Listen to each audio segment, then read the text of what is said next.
masa kini dan masa yang datang. Tetapi Rasul Paulus hanya membagi dua hidup ini dalam pekerjaan ini. Tapi Bapak ketahuilah, di rumah ini kaulah segala-galanya. Gitu Bu, amin? Amin. Iya, nanti tunggu besok. Paling lambat jam 9 dia akan berkata, Mama coba cek rekeningmu ya. Kenapa berkat itu tidak sempurna semua nyampe di rumah? Ya karena di rumah dingin, kaku, mudah patah. Maka Ibu Bapak Saudara, Majus ini punya satu pesan istimewa di Natal kita, bahwa hidup hanya boleh dibagi satu, dan satu-satunya hidup itu adalah kembalilah dengan jalan yang berbeda, berubah arah dari hidup yang lama dengan menjadi hidup yang dibaharui, dibarukan oleh perjumpaan kita dengan Kristus. Ada 3 ciri-ciri orang yang siap diubah oleh Tuhan. Tapi sebelum kita melihat 3 ciri ini, Bapak Ibu Saudara, mungkin kita juga sama pernah bertanya-tanya, siapa ini 3 Majus ini? Ada orang berkata ini adalah Belsasar, Kaspar, dan Melkior. Tapi dunia telah mencari dan kembali bertanya, jangan-jangan mereka bukan 3. Majus ini kemungkinan ada 12 orang. Dan menurut Mazmur 72, yang datang kepada raja yang lahir itu lewat nubuatan itu bukan orang pintar, bukan orang bijaksana, tapi raja-raja. Tapi kenapa kemudian ketika Kristus lahir, yang datang bukan raja, tapi orang bijaksana? Karena mengikuti tradisi Salomo, seorang yang disebut raja, dia harus bijaksana. Maka orang-orang bijaksana itu sulit kita cari berapa orang mereka. Tapi malam ini kabar baiknya Ibu Bapak, karakter mereka sangat mudah kita kenali sama-sama. Pertama, orang Majus ini adalah orang-orang bijaksana yang terus-menerus percaya.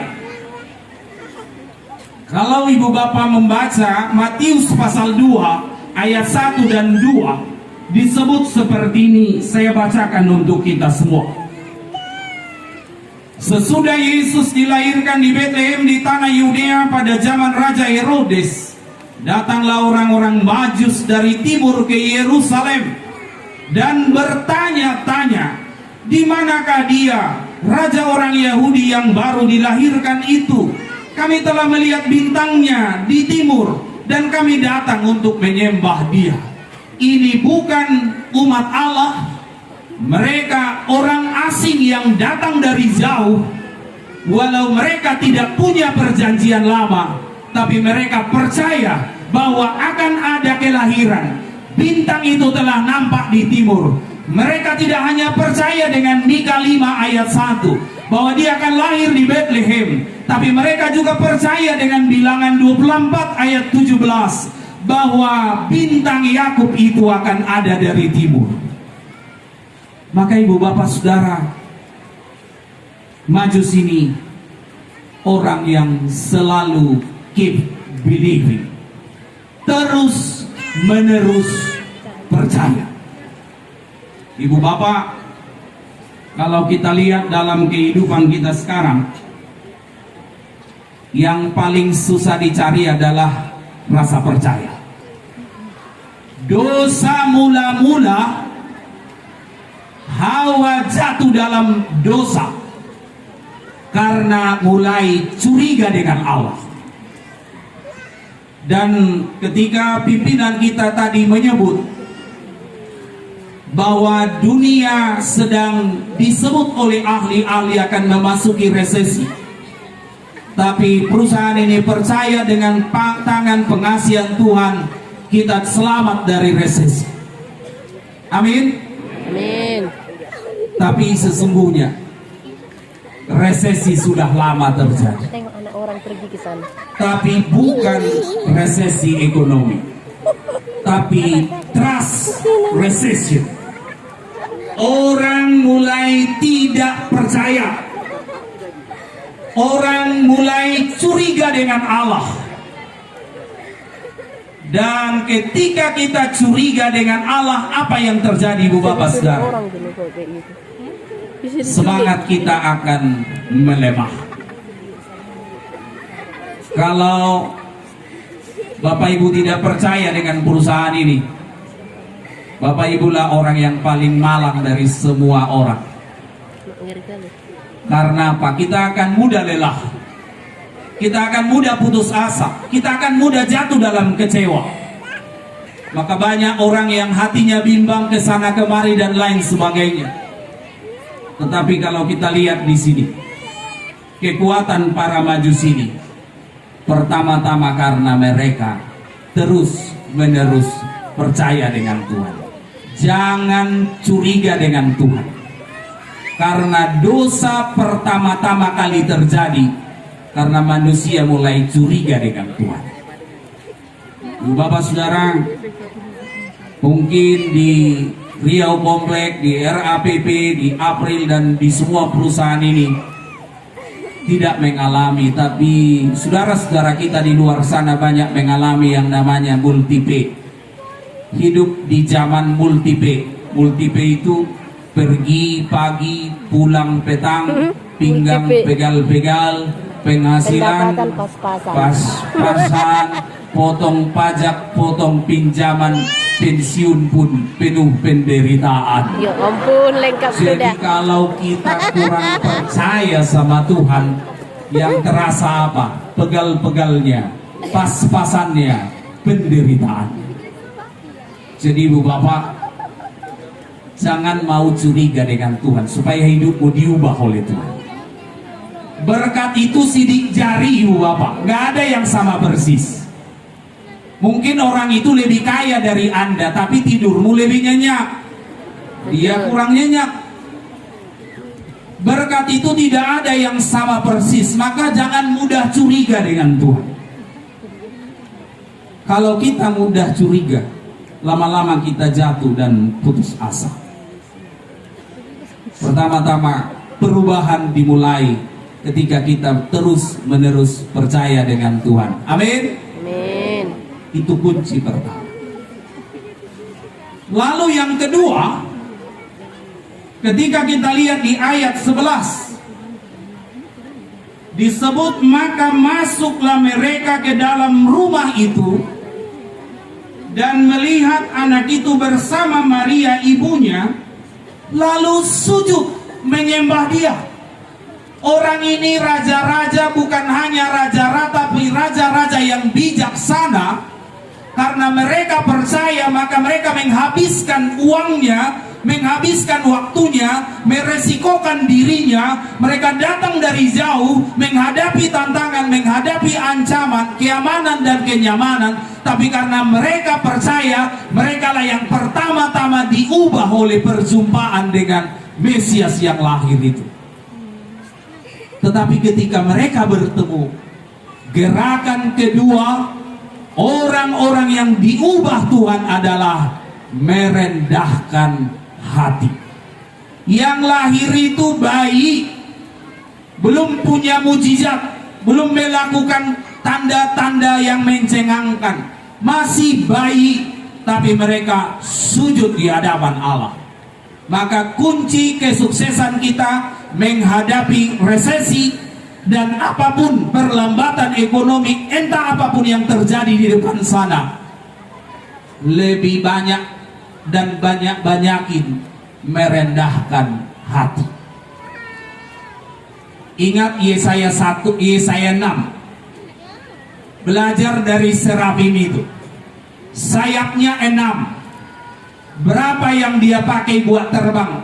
2 untuk menutupi muka, 2 untuk menutupi kaki. Kalau Bapak Ibu pergi ke Jogja, ke Keraton, menghadap raja itu kepala ditundukkan, kaki disembunyikan. Makanya dia bersujud dan berjalan sekian jauh dengan melipat kakinya. Ada 4 sayap, dari 6 sayap digunakan untuk merendahkan hati. Maka kalau bapak-bapak, ibu-ibu mau naik karirnya, mau naik jabatannya, 4/6 rendahkan hatimu.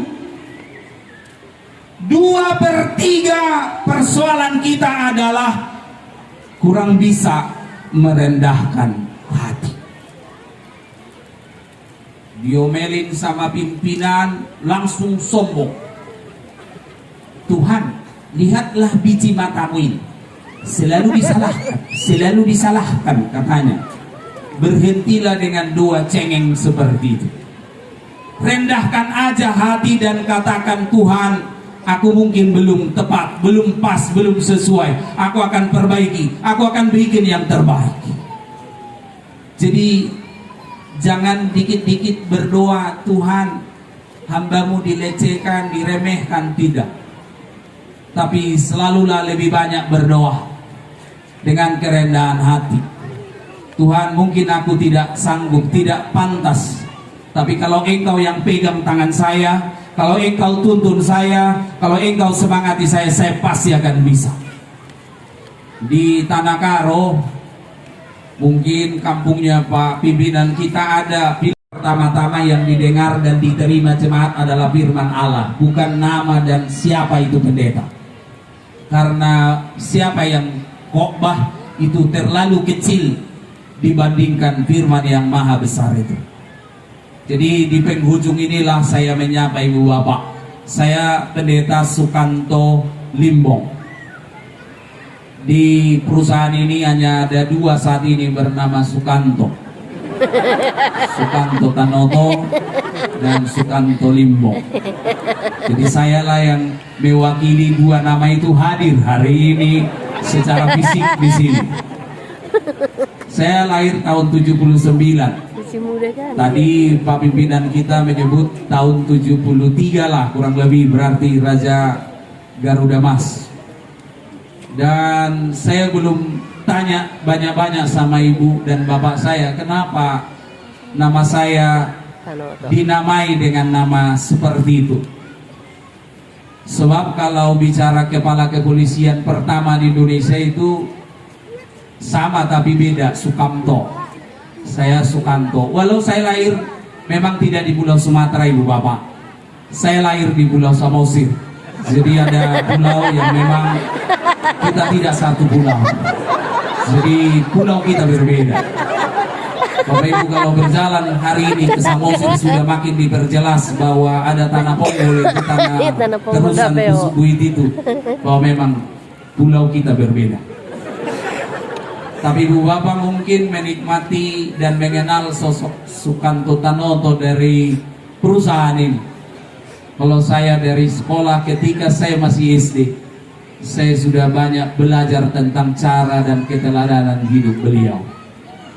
Bagaimana mengubah dari sesuatu yang sangat sederhana menjadi sesuatu yang sangat luar biasa. Saya pendeta di HKBP yang ditugaskan sebagai dosen di Sekolah Tinggi Teologi, tempat para pendeta sekolah di Siantar. Dan Bapak Panitia, Bapak Salomo, Bapak Siahan menghadirkan dan meminta kami datang jauh-jauh dari Siantar ke sini. Terima kasih untuk kesempatan yang sangat istimewa dan berharga ini. Dan istri saya baru Siregar, karuniakan Tuhan kami 2 orang anak. Anak pertama perempuan, tahun yang lalu wisuda dari taman kanak-kanak. Dan yang kedua baru berumur 7 bulan. Itulah sedikit perkenalan dari kami. Salam untuk kita semua. Shalom. Maju-jua. Horas. Jahobu. Iya. Terima kasih. Terakhir ibu bapak. Tapi jangan salah, terakhir itu kalau di dunia kampus bisa 14 halaman, namanya penutup, kesimpulan dan saran. tapi saya akan bikin sebentar. Apa yang terjadi setelah mereka percaya sehingga menghabiskan waktu, biaya yang begitu besar sampai kemudian mereka bertemu dengan Kristus. Yang kedua, mereka merendahkan hati. Dan yang ketiga, ayat 12 ini berkata, karena diperingatkan dalam mimpi supaya jangan kembali kepada Herodes, maka mereka pulang dengan jalan yang berbeda. Yang ketiga, ibu bapak, taat dan setia. Jadi yang pertama itu give believing, yang kedua humble dan giving the best, yang ketiga adalah obedience dan faithfulness. Mereka taat dan setia. Tokoh-tokoh di Natal itu adalah orang-orang yang taat. Yusuf misalnya, malam itu mimpi bahwa anak itu menyingkir ke Mesir. Malam itu dia pergi. Itu beda dengan anak muda zaman now. Anak muda zaman now kalau dibilang sebuah perintah, dia bilang apa? Oke pak, thanks infonya, nanti kita discuss dulu. Kalau nggak ada halangan kita berangkat 2 minggu ke depan. Herodes datang duluan kawan. Kalau mau lebih baik di tahun 2023 yang datang, hindari 5 huruf ini. 5 huruf ini akan menunda semua rencana-rencana baik kita. E N T A R. Apa itu? Entar. Sebentar. Sudah siap laporannya? Siap pak? Entar. Selalu entar.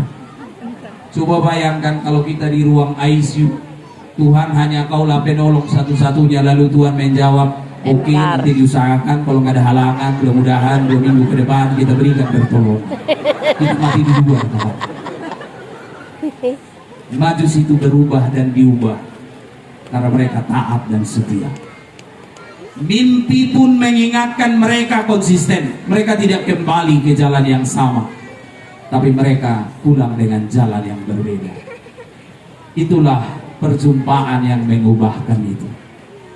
Tapi mungkin Bapak Ibu bertanya, kapan kita pertama kali berjumpa dengan Tuhan? Jawabannya adalah semua kita dari ujung sini sampai ujung sana, depan dan belakang, tengah-tengah, semua kita telah pernah berjumpa dengan Kristus. Kapan? Pertama kali adalah lewat baptisan.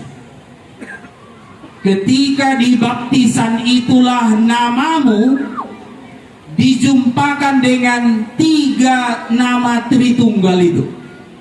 Ya si Anu, aku membaptiskan engkau ke dalam nama Allah Bapa, Anak dan Roh Kudus. Maka sekali-kalinya pertama kali nama kita dikaitkan dengan nama Tritunggal itu adalah pada saat kita menerima baptisan itu. Sehingga tidak ada kita yang tidak siap diubah, karena aslinya kita sudah berjumpa dengan Kristus. Hasil perubahan itunya yang masih tertunda. Maka berhentilah menjadi Kristen cengeng. Dikit-dikit Tuhan, aku nggak kuat. Seperti anak muda zaman now, itu baru apa? Baru-baru. Tinggal di mana? Di Indonesia lah, masa di Amerika? Enggak, itu maksudnya rumahnya di mana? Ditinggallah, enggak dibawa-bawa. Mau anak malaikat pun datang mendekati kau, dia akan berkata, Tuhan lebih baik jomblo seumur hidup daripada sehari dengan manusia yang sakit seperti ini. Kita harus siap berubah karena kita sudah berjumpa dengan Dia. Yang ibu-ibu siap berubah, Bu. Karena Kristus, bukan karena zaman. Zaman memang sangat berubah. Dulu mertua belum bangun, sebagai menantu perempuan kita ngapain, Bu? Beresin semua. Zaman sekarang terbalik. Menantu perempuan belum bangun, mertua yang beresin semua. Bangun dia nanya, ibu Sudah masa apa ini, katanya Bu. Siapa yang kurang sadar dengan perubahan, Menantu. tidak memberi hatinya diubah oleh Tuhan, dia akan jatuh pada kekesalan dan kekecewaan. Maka siap diubah oleh perjumpaan kita dengan Kristus. Mari kita permudah perusahaan ini dengan integritas kita. Kita permudah pimpinan-pimpinan kita melihat kualitas diri dan gambar diri kita melalui tanggung jawab, kesungguhan, kesetiaan, keberanian.